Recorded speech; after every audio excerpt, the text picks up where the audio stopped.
So this theory is contained the three main components: transmission pull, cohesion, adhesion. Mainly three, but in your book, NCERT book, a surface tension और इसमें add है, ठीक है. और we discuss only three. First one is the transmission pull. What is the transmission pull?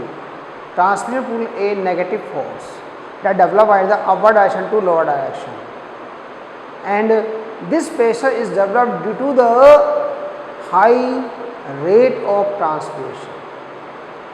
High rate of transpiration, it means when the transpiration occur, the water vapor, water released from the stomata and the guard cells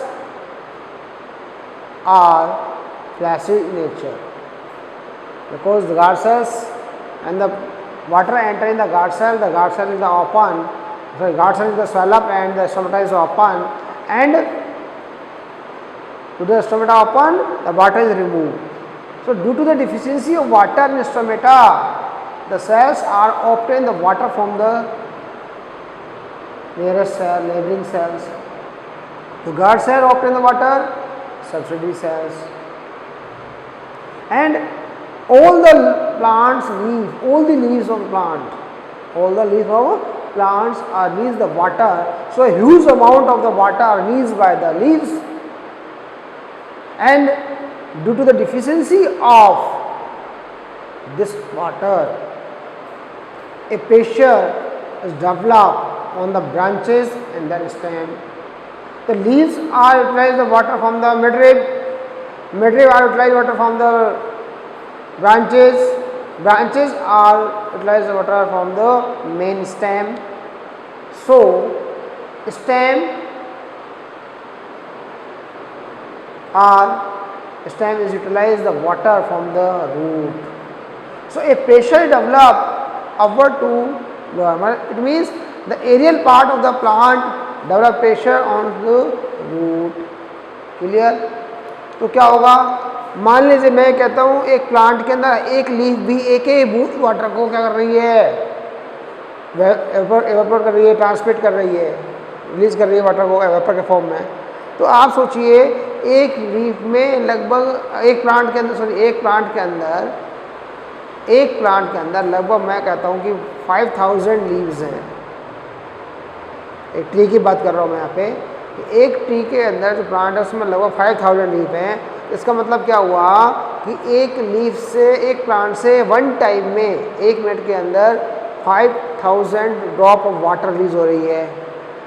और 5000 drop का मतलब क्या हुआ, लगभग मैं मानता हूँ 5 litre पानी जा रहा है. ठीक है. तो मैं कहने का मतलब रहता है कि अगर ये वाटर रिलीज हो रहा है तो वाटर आएगा कहाँ से, तो उस रिलीजिंग ऑफ वाटर से क्या होगा, ए प्रेशर डेवलप होगा on the stem, and stem क्या करेगा, इस प्रेशर को कहाँ भेज देगा, रूट पे भेज देगा. ठीक है. It is known as tension, transmission tension. क्या होता है, जैसे हमें टेंशन होती है किसी चीज़ को लेके, ऐसे प्लांट को भी टेंशन होती है बेटा. क्या होता है, प्लांट को टेंशन होती है क्या, कि अगर पुलिस वाटर को रिलीज कर रही है तो क्या हुआ, डिफिशिएंसी ऑफ वाटर हो गई, तो प्लांट को टेंशन हो गई. क्या टेंशन हो गई कि आप पानी कहाँ से आएगा, पानी कहाँ से आएगा. तो पानी कहाँ से आएगा, वो आएगा किससे, स्टेम से आएगा. तो स्टेम पे क्या बनेगा, एक प्रेशर बनेगा. The aerial part of the plant, it is leaves and branches, they develop a pressure on the stem. Stem पे क्या करेंगे, प्रेशर डेवलप करेंगे, and this pressure is develop move toward the root. Stem किसे दे देगा, pressure को, root को दे देगा. तो ये प्रेशर हुआ स्टेम पे, that known as the tension of the stem. क्या बोलेंगे, टेंशन ऑफ स्टेम. और किसके कारण हुई थी, ये ट्रांसमिशन के कारण हुई टेंशन. इसके क्या बोलते हैं, ट्रांसमिशन टेंशन. ये क्या हुआ, ट्रांसमिशन टेंशन. क्लियर. तो इस टेंशन को रिमूव करने के लिए क्या करता है, रूट अपनी टेंशन, स्टेम अपनी टेंशन से दे देता है, रूट को दे देता है. और रूट क्या करती है, सोइल में से वाटर को शक करती है. तो रूट क्या काम कर रही है? रूट एक फिजिकल प्रोसेस काम कर रही है, रूट एक फिजिकल फोर्स से काम कर रही है। कैसे कि टंकी में पानी भरा हुआ है, सब लोगों ने बाल्टी निकाली, सब नल लगा हुआ है, 10 नल लगे हुए हैं, सब लोगों की बाल्टी भर रहे हैं, टंकी खाली हो जाएगी। लेकिन टंकी के अंदर पानी आ रहा है, टंकी के अंदर पानी कहाँ से आ रहा है? बोरिंग से आ रहा है, टंकी भर रही है, सप्लाई हो रहा है। अगर बोरिंग बंद, सप्लाई बंद।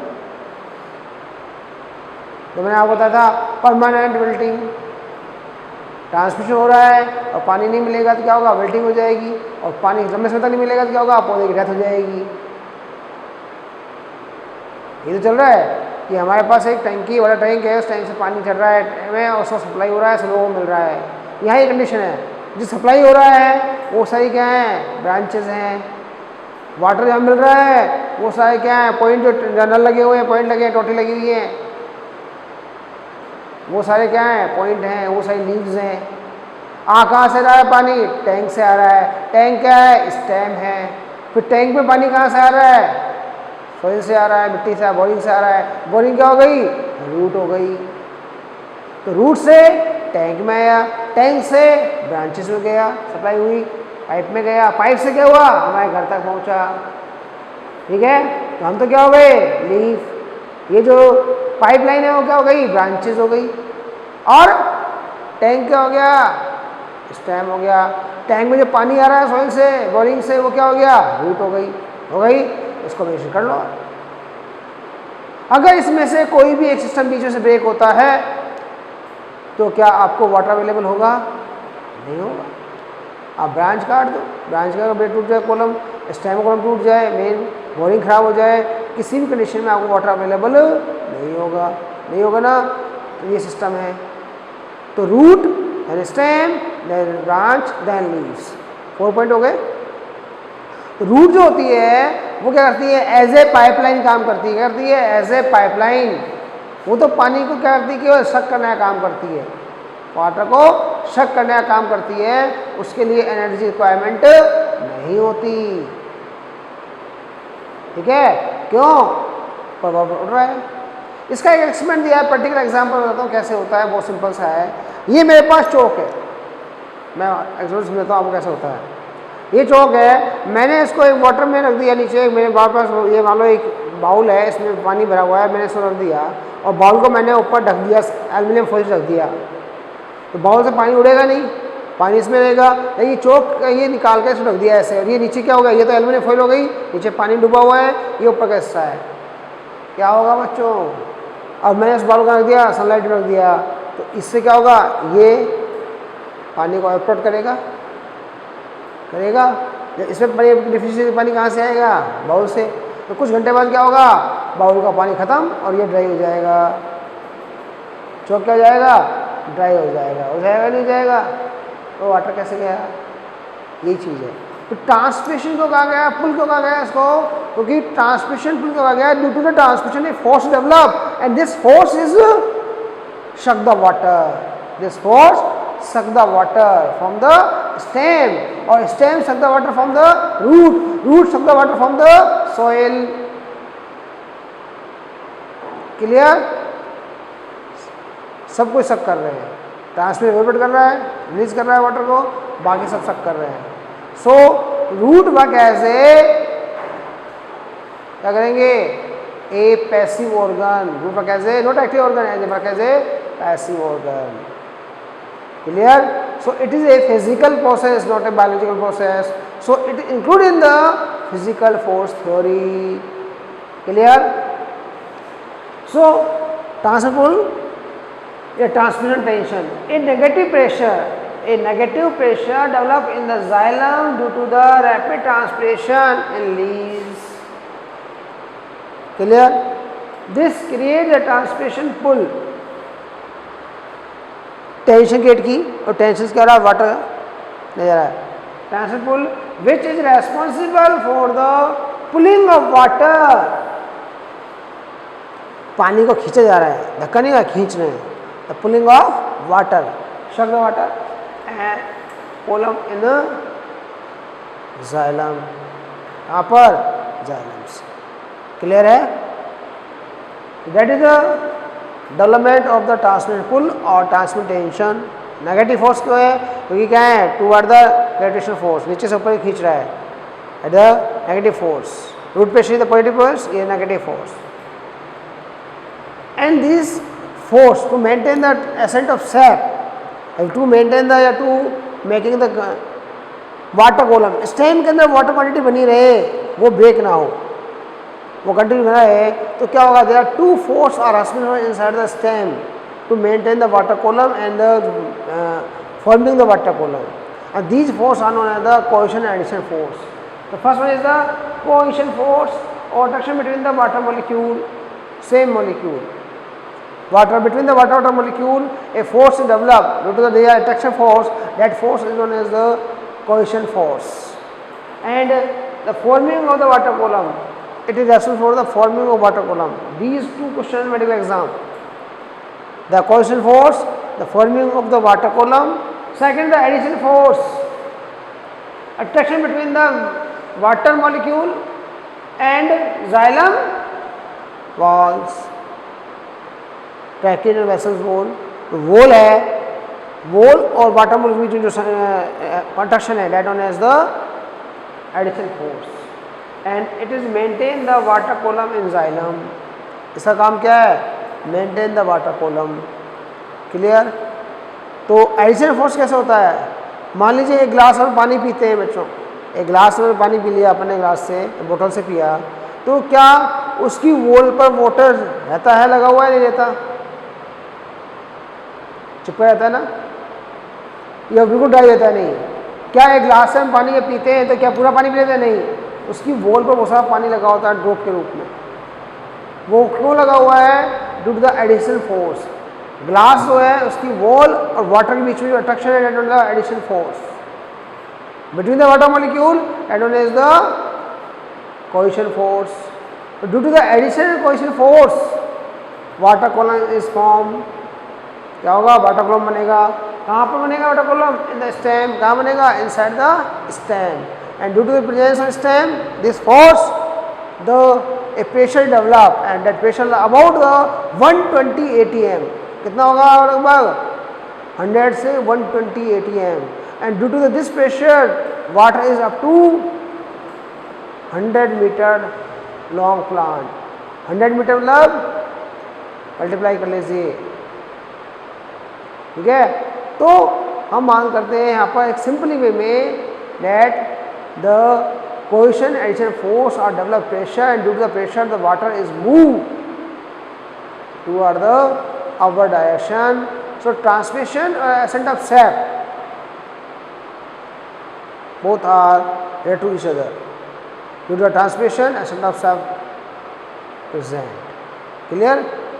Ascent of sap, movement of water lower to upper condition, and transmission, the releasing of the water.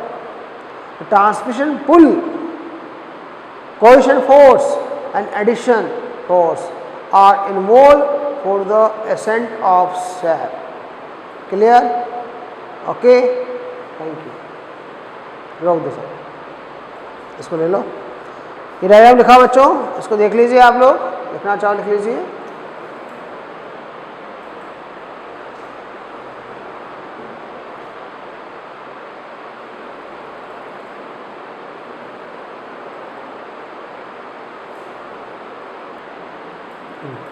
So students, it is the Dickson-Joule experiment.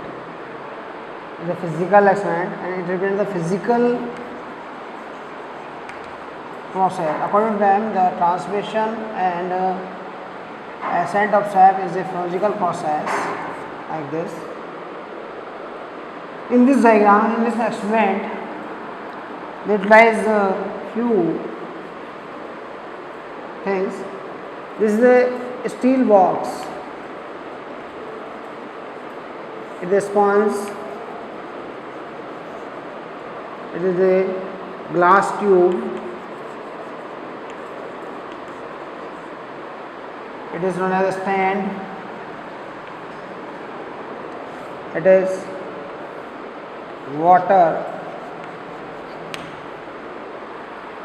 This experiment explain the Dixon-Joule hypothesis.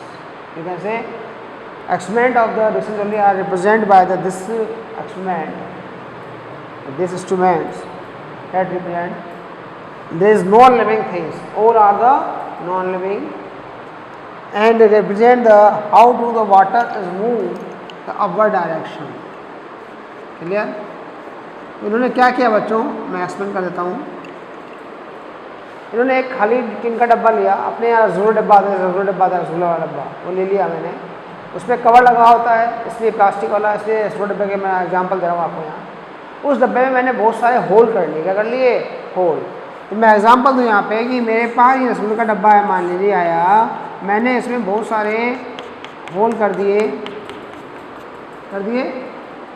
और एक बड़ा whole कर दिया यहाँ पर मैंने. ठीक है. अब जो ये होल किए मैंने, ये जो स्टील बॉक्स था, लोहे का जो बॉक्स था, इसे मैंने होल कर दिए. These hole are work as a stomata. तो ये क्या कहलाएंगे? दीज होल, ये जो होल हैं they are work as a stomata. ठीक है.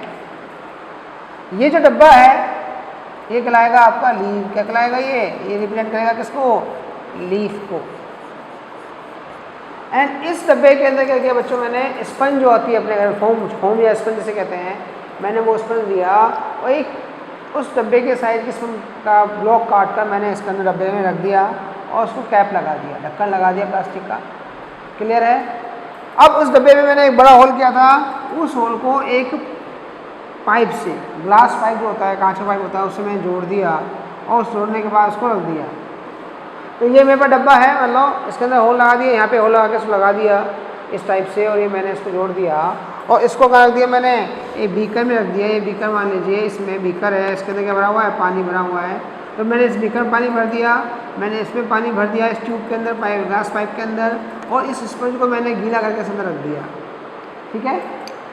अब क्या होता है बच्चों, ये जो स्पंज है, ये जो अंदर दिख रही है आपको, ये पूरी स्ट्रक्चर कहलाती है लीफ. ये रिप्रेजेंट करती है, ये रिप्रेजेंट करती है बच्चों किसको? लीफ को. ये रिप्रेजेंट कर रही है आपको यहाँ पे लीफ को रिप्रेजेंट कर रही है. किसको कर रही है? लीफ को रिप्रेजेंट कर रही है. ठीक है. ये जो पाइप दिख रहा है आपको, ग्लास पाइप, ये रिप्रेजेंट करता है किसको? स्टेम को. किसको करता है? स्टेम को. और ये जो दिख रहा है नीचे आपको बीकर, ये किसको रिप्रेजेंट करता है? वाटर जो होता है ये रिप्रेजेंट करता है रूट को. तो मेरे पास 3 पार्ट हो गए, leaf, stem, root, upper part, middle part और लोअर पार्ट. क्लियर? अब मैंने इस पूरे इंस्ट्रूमेंट को स्टैंड से लगाकर कहाँ रख दिया? धूप में रख दिया. सुनना और समझना, ये बहुत बड़ी इंपॉर्टेंट चीज़ समझा रहा हूँ मैं आपको. फिर इस डायग्राम को मैं आपको प्लांट में समझाऊंगा ये एक्सपेरिमेंट क्या है. तो यहाँ पर ये मेरे पास एक स्टील का बॉक्स है स्पंज का. ठीक है. मैं जरूर डब्बे सकते, घर पर कर सकते हैं हम लोग एक्सपेरिमेंट. उसको मैंने बहुत छोटे छोटे होल कर दिए, एक बड़ा होल किया, छोटे होल कर दिए, उन होल्स को रख दिया, उसमें एक स्पंज टुकड़े रख दिया, मैंने रख दिया ब्लॉक को. उसको मैंने यहाँ प्लाई स्पंज टुकड़े को मैंने कर दिया, इसे ग्लास पाइप जोड़ दिया और नीचे पानी भर दिया. अब पूरे इंस्ट्रूमेंट को स्टैंड पे लगा कर कहाँ रख दिया मैंने? सनलाइट में रख दिया, धूप में रख दिया बच्चों. तो बताइए क्या होगा? आप बताइए मुझे क्या होगा? धूप में रखने पर इस स्पंज से वाटर क्या होगा? बाहर होगा. तो वाटर क्या होगा? वेपर के रूप में, वाटर वेपर के रूप में, भाप के रूप में क्या होगा? पानी उड़ेगा. सनलाइट जाएगी, पानी उड़ेगा. स्पंज कैसी होगी? ड्राई होगी कि नहीं होगी? स्पंज कैसी होगी? ड्राई होगी. ड्राई होगी तो ये पानी जैसे होगा तो वाटर को क्या करेगा? कौन लेगा? ये पानी वाटर कहाँ से लेगी? अपटेक करेगी. ये अपटेक करेगी किससे? इससे करेगी. किससे? ठीक है. तो स्पंज क्या होगा? स्पंज ड्राइनेस होगा. तो स्पंज ड्राइनेस होगा तो क्या होगा? स्पंज ड्राइनेस से एक फोर्स डेवलप होगा. वो फोर्स क्या करेगा? नीचे की ओर टर्न करेगा. क्या करेगा? लोअर साइड में ऐसे टर्न करेगा. जिससे क्या होगा? स्पंज ड्राई हो गई, पानी में शक होगा तो वाटर मूव करेगा, अपर साइड मूव करेगा. तो सबसे पहले क्या होगा? इसमें कॉलम में जो वाटर भरा हुआ है वो वाटर ड्राई होना शुरू करेगा. जब ये वाटर ड्राई होना शुरू करेगा तो क्या होगा? इसमें वाटर की डिफिशिएंसी होगी. कितनी डिफिशिएंसी होगी? इसमें वाटर डिफिशिएंसी रहेगी. जब इसमें डिफिशियंसी हो जाएगी वाटर की, इसमें डिफिशियंसी हो जाएगी किसकी, वाटर की, तो क्या होगा, सेम क्या होगा कि यहाँ से मोटर जो होगा वो इसके अंदर मूव होना शुरू हो जाएगा। तो जब बीकर था, बीकर का वाटर वापस होना शुरू हो जाएगा। जब तक बीकर में वाटर भरा हुआ है वो वाटर मूव हो जाएगा और क्या हो जाएगा, बीकर खाली हो जाएगा। तो अगर मैं इसको मान लो ये लीफ है, लीफ पानी को एब्सॉर्ब कर रही है, रिलीज कर रही है, ट्रांसमिट कर रही है, लीफ जो है पानी उड़ रहा है, वाष्प ऊपर निकल रहा है, तो यहाँ से लीफ जो पानी को ट्रांसमिट कर रही है तो डिफिशियंसी हो रही है वाटर की, ये वाटर की डिफिशियंसी हो रही है। इससे क्या हो रहा है, ये कहाँ ले रही है वाटर, कैसे लेगी, स्टेम से लेगी। स्टेम में वाटर डिफिशियंसी हो कहाँ से लेगा, रूट से लेगा। तो इसमें कंटिन्यूटी बनी हुई है। अगर इस कॉलम की कंटिन्यूटी ब्रेक हो जाती है तो वाटर मूवमेंट नहीं होगा। तो कंटिन्यूटी बनी हुई है, तो इस कंटिन्यूटी के कारण क्या होगा, वाटर सक होगा। हमने पानी ने इस स्पंज पानी को सक करेगी, सक करेगी तो क्या होगा, ये प्रेशर डेवलप होगा, तो डायरेक्शन क्या होगा, जो वाटर कलर का पानी अप होगा, अपना डायरेक्शन मूव करेगा, और इस पानी को मूव करने के कारण क्या होगा, बीकर का पानी भी ऊपर की ओर मूवमेंट करेगा। तो रूट्स और लीफ इसके बीच में इंटरमीडिएट जो कॉलम फॉर्म होगा वो करेगा, स्टेम करेगा, कहते वाटर कॉलम। और इस कॉलम की कंटिन्यूटी जो होती है ये डिपेंड करेगी किसके ऊपर, टू टाइप फोर्स पर, इस ग्लास पाइप की वॉल और वाटर मॉलिक्यूल के बीच में और बिटवीन द वाटर मॉलिक्यूल के बीच में। तो इसमें यहाँ दो फोर्स जो काम कर रहे हैं बच्चों, या टू फोर्स आर रिक्वायर्ड। कौन कौन से फोर्स, कोहेशन और एडिशन। कौन सा फोर्स कर रहे हैं, कोहेशन एंड एडिशन, दोनों वर्क कर रहे हैं इसके अंदर, कर रहे हैं ना। तो यहाँ पर दो फोर्स काम कर रहे हैं, इस फोर्स से क्या होगा, वाटर कंटिन्यू मूव करेगा और ये बीकर खाली होने तक वाटर अपवर्ड डायरेक्शन मूवमेंट करता रहेगा। क्लियर। एक्सपेरिमेंट ये था जो समझाया था इसने, डिक्सन जोली, इसमें डिक्सन जोली एक्सपेरिमेंट। ठीक है, ये आप एक्सपेरिमेंट कर सकते हो। ठीक है, अब हम बात करते हैं हम लोग सेकंड थिंग में, वो आता है इसी चीज़ को हम प्लांट पे कैसे अप्लाई करें। ये मेरे पास एक प्लांट है बच्चों, ये दिख रहा है, ये मैंने प्लांट लिया। इस प्लांट के अंदर ये तो हो गया इसका अपर पार्ट, अपर पार्ट मतलब इसमें क्या हो गया, ब्रांचेज हो गई एंड लीव्स हो गई। ये इसका सही बीच का पार्ट है, इसे बोलते हैं स्टेम। और नीचे वाला पार्ट कौन सा बच्चा हो गया, ये हो गया आपका रूट पार्ट हो गया। वही तीन पार्ट हो गए मेरे पास, upper part, leaves and branches present है, स्टेम और रूट। अब मैं इधर एक्सप्लेन करता हूँ। मैंने यहाँ बनाई एक लीफ बनाई हुई है, ये पूरा मूवमेंट किया हुआ है ऐसे, ये बनाया हुआ है, ये रूट एयर है, रूट पार्ट है, ये सॉइल सरफेस है, सॉइल सरफेस, ये अंडरग्राउंड पार्ट है, ये एरियल पार्ट है। ठीक है, तो अब यहाँ पे देखिए बच्चों, सबसे पहले इसमें जो लीफ है इसमें क्या बने हुए हैं, ये मैंने बना दिए स्टोमेटा। क्या है ये, stomata, they are the stomata. इन स्टोमेटा से क्या हो रहा है, वाटर मूव हो रहा है, क्या हो रहा है, वाटर रिलीज हो रहा है। It is a water vapour, transmission हो रहा है, वाटर रिलीज हो रहा है। तो इस लीफ में क्या होगी, डिफिशियंसी ऑफ वाटर। तो लीफ किससे लेगी, वाटर, वो लेगी किससे, ब्रांच से लेगी। किससे लेगी, ब्रांच से। ब्रांच किससे लेगा, एक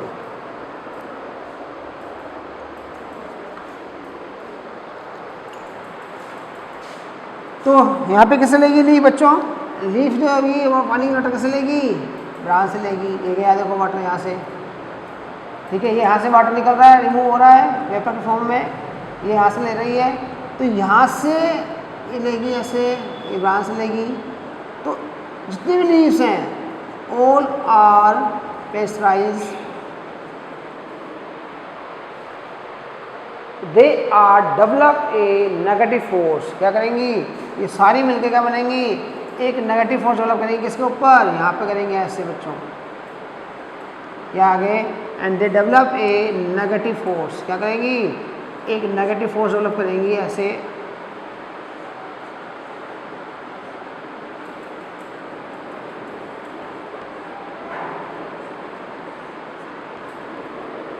ये जो नेगेटिव फोर्स होगा that is known as the transmission pull. क्या कहलाएगा? Transmission pull. तो leaves and the aerial part of the plant branches, they arise a force due to the transpiration, that is known as the transmission pull or it is known as transmission tension. ये जो मेरे पास stem है ना, stem में क्या है? the water column and it is inside known as the water column. It is known as the water column.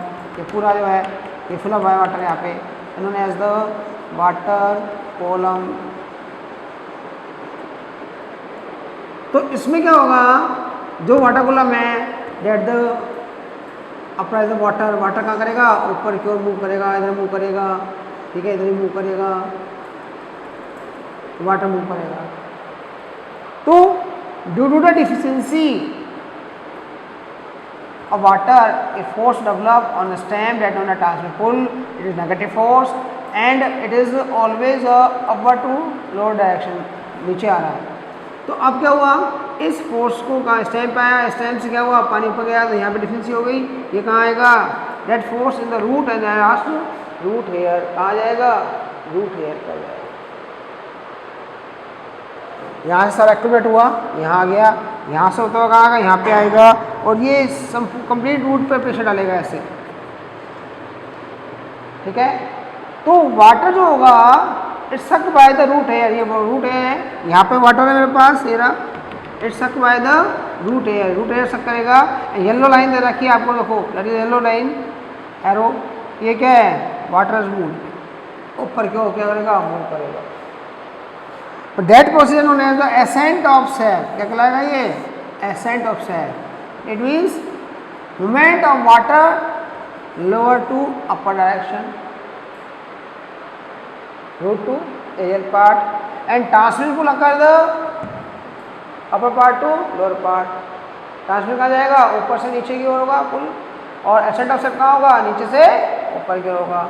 तो water movement कहाँ होगा? नीचे से ऊपर की ओर होगा, और प्रेशर कहाँ आएगा? टेंशन आएगी ऊपर नीचे। तो पानी को क्या कर रहा है? पुल किया जा रहा है, खींचा जा रहा है। वाटर क्या कर रहा है? खींचा जा रहा है। कौन खींच रहा है? ट्रांसमिशन पुल खींच रहा है, एंड देन वाटर एंटर। तो that is known as transmission pull theory. Why is known as water pull theory? Because the tension a pull due to the transmission a force developed and that force is pull the water from the stem and stem pull the water from the root. तो लोगों को leaf पुल कर रही है किसको? Branch से। Branch पुल कर रही है किससे? स्टेम से। स्टेम पुल किससे कर रहा है? रूट से। रूट कहाँ कर रही है? रूट हेयर से। रूट हेयर कहाँ से कर रहा है बच्चों? सॉइल से वाटर को पुल कर रहा है। So root work as a physical organ, root का लिविंग सेल्स पार्ट ही नहीं है। इट कंटिन्यू वो। यहाँ पे देखो इसमें कोई लिविंग सेल नहीं है मेरे पास, है क्या? ये ग्लास का बना हुआ है, ये भी कांच का बना हुआ है, ये भी कांच का, सब कुछ मेरे कोई लिविंग सेल्स नहीं है, फिर भी वाटर का मूवमेंट हो रहा है ना, फिर भी वाटर मूवमेंट हो रहा है। That is the force. फिर वाटर मूवमेंट हो रहा है ना, that is force. It means the transmission develop a force and due to this force the water is moved the upward direction. This is force the very high in quantity about 20 atm. So water is moved the tallest plant, जितने हमारे पास बड़े plant हैं सब में क्या होता है? Water easily move कर जाता है। क्लियर है? तो आप इस डायग्राम को ड्रॉ कर लेना। डायग्राम है ये, तो समझा रखा है मैंने। क्लियर?